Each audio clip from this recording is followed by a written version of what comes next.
السلام عليكم. السي وليد مبروك الله يعطيك الخير. سي ياسين الله يعطيك الصحة.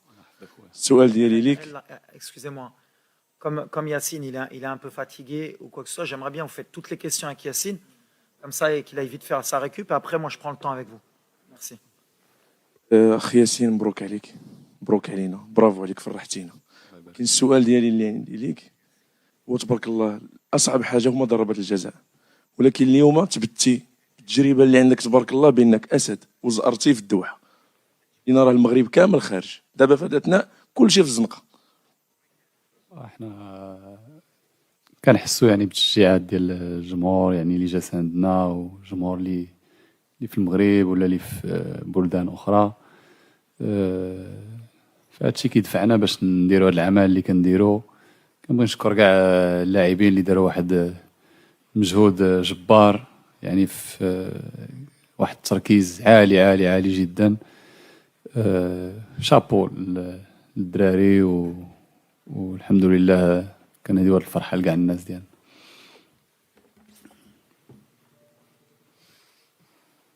Over here, yes. ياسين واش عارفين اشنو تديروا دابا؟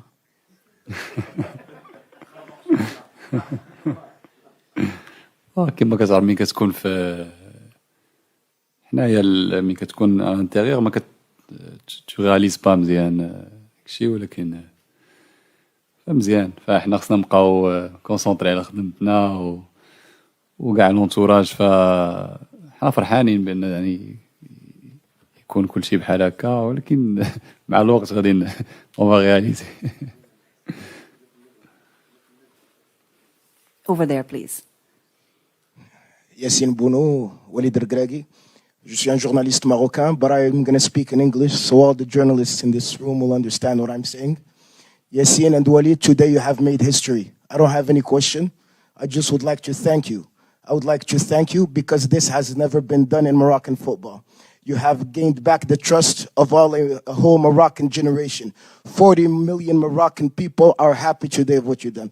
Thank you, Coach Walid. Thank you, Yassine Bounou, for everything that you have done. Today you have marked the Moroccan history. I'm speaking and I have tears in my eyes because seriously you have marked Moroccan history, Yassine. Thank you. First of all, as a Moroccan... L'anglais نقية. Second of all, as a Moroccan... l'anglais نقية. الله يشكرك. Okay, so as that was not a question, let's go over here with the final question for him. Yeah. Over here, please.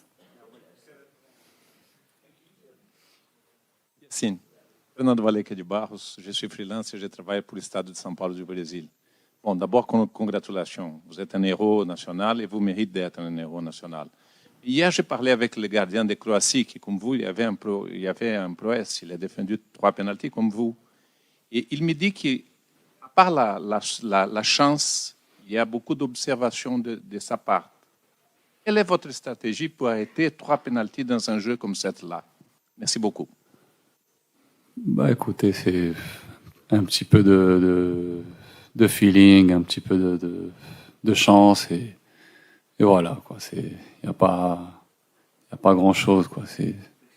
Tu connais les pénaltys, c'est comme ça.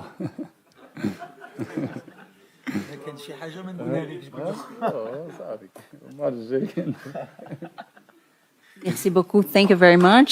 Thank you so much. Thank you. Let's continue now over here, please. ما عندكش البديل وعندنا مباراة الآن ديال الربع لينا كنطمعوا. شنو الإحساس ديالك واللاعبين كتشوفهم كيتصابوا؟ Moi, premièrement, avant de répondre, je voudrais dire un grand bravo aux joueurs. Ce qu'ils ont fait aujourd'hui, c'est extraordinaire dans la débauche d'énergie, dans l'envie de ne pas vouloir perdre ce match, de s'accrocher parce qu'on est tombé sur une des meilleures équipes au monde, peut-être la meilleure de la compétition en termes de possession. Ils nous ont fait mal, ils nous ont fait courir.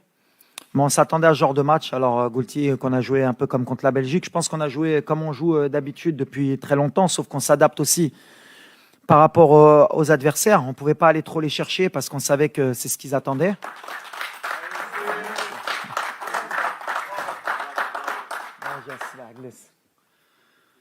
Et on savait donc qu'ils allaient nous faire courir. On l'avait dit en avant-match. Mais on a été patient. On aurait voulu gagner le match sur le terrain, mais on savait que si on allait au pénalty, avec un des meilleurs gardiens du monde, on avait plus de chances de se qualifier. On a eu des opportunités. Eux, comme je l'ai dit, ils ont fait du jeu à l'espagnol, de la possession, gardé le ballon. Ils nous ont beaucoup étirés. Et les joueurs, ils se sont accrochés. Après, tu dis que c'est vrai, on a beaucoup de blessés, mais depuis le début de la compétition, on joue avec une équipe qui n'est pas à 100%. C'est pour ça que c'est encore plus extraordinaire ce qu'ils font. Tout le monde s'accroche, tout le monde joue avec des bandages, tout le monde élève son niveau de jeu. Et mentalement, on a réussi à créer un groupe, une famille, et on sent aussi qu'il y a un peuple derrière nous. Et quand vous faites tout ça, vous sentez cette énergie, et ben ça aide pour faire une telle performance. Mais si vous m'aviez dit, début de compétition, qu'on aurait joué la Croatie, la Belgique, l'Espagne, et qu'on n'aurait pas perdu un match, qu'on n'aurait pas pris un but, c'est pas que j'aurais signé, j'aurais donné beaucoup. Mais c'est beau, c'est les joueurs. Il faut vraiment, aujourd'hui, moi, je dis que j'ai un groupe extraordinaire. Ils ont adhéré à ce que j'ai dit. Ils le font. Mais après, voilà, où est-ce qu'on peut s'arrêter? Je ne sais pas. On va avoir du mal parce que ce genre de compétition, il faut de la fraîcheur. Il faut un banc. Mais aujourd'hui, on a montré avec les changements qu'il y a des joueurs qui sont rentrés, qui ont fait le boulot. Et c'est comme ça qu'on pourra arriver plus haut. Walid avant mondial, c'est pas Walid après mondial. Moi, j'ai une question technique qui peut déranger un petit peu, mais j'aimerais bien la poser. À part contre la Belgique, à chaque fois que tu voulais tuer le match avec tes changements vicieux et des changements vraiment pointus, tu n'as pas été aidé par les joueurs qui sont rentrés. Et deux fois par le même joueur, je ne veux pas le citer, et même une fois aujourd'hui. C'est-à-dire à un moment où tu sens que le match peut basculer en ta faveur, tu fais rentrer tu fais des changements très pointus. Malheureusement, les joueurs, par manque d'expérience ou par manque de maturité ou par ne t'aident pas. Tu n'as pas encore aidé, à part contre la Belgique, où les deux changements ont été fructueux. Ouais, mais je le vois pas comme ça, moi, Oussama. Je le vois plutôt que on a un plan de jeu, et dans mes causeries, c'est toujours la même chose. S'il y a un 11 de départ qui commence le travail et il y en a qui terminent. Aujourd'hui, on a fait des changements, même pas par choix. Mazraoui a demandé à sortir, Amellah, on a eu Naïf qui s'est blessé. Les mecs, on les tire au max. On est arrivé sur une compétition qu'on connaissait pas, qui te fait utiliser beaucoup d'énergie, pas seulement physique, mais mentale, et surtout pour un pays comme le nôtre. À chaque fois, l'adrénaline, la pression, parce qu'on sait qu'on a un peuple derrière nous et on a envie d'écrire l'histoire. Eh ben, ça nous pompe de l'énergie. Et les changements, on fait comme on peut, mais les 26, c'est moi qui les ai choisis. Et j'ai confiance en tous les joueurs. Aujourd'hui, c'est Abdé qui est rentré, la dernière fois à Bouklel. Benoun est rentré aujourd'hui, ça aurait pu être Dari. Yami qui rentre, il n'y a aucun souci. La dernière fois, c'était le gardien. Au contraire, je le vois différemment. Bien sûr qu'on aimerait qu'il fasse la différence, qu'il fasse un peu plus, mais attention, c'est la Coupe du Monde. On joue l'Espagne, on a joué la Belgique, on a joué la Croatie. Quand tu rentres au niveau de rythme qu'il y a, c'est pas évident. Donc moi, au contraire, je leur tire mon chapeau. Bien sûr qu'on attend toujours plus d'eux, ils le savent. Mais à l'arrivée, on a un groupe, on est une famille. On ne regarde pas ce qui s'est passé aujourd'hui. On va se concentrer vraiment sur le prochain match. On va voir contre qui on va jouer. Et ce groupe, comme je l'ai dit, j'ai pris des risques, j'ai fait des choix pour créer un groupe d'abord, avant de créer une bonne équipe sur le terrain et me le rendre sur le terrain. Donc c'est ce qui m'importe. Après les remplaçants, tu sais comment c'est, je l'ai dit la dernière fois, des fois tu fais rentrer, ça fonctionne, des fois ça fonctionne pas. Regarde, aujourd'hui, j'ai fait rentrer Benoun pour tirer le péno. Ah, il loupe. C'est le football, mais je lui en veux pas, parce que Benoun n'a jamais loupé un penalty. Donc à un moment donné, c'est le football. On essaye de faire les meilleurs choix possibles. Mais aujourd'hui, franchement, les gars, ils ont couru. On est tombé sur une belle équipe.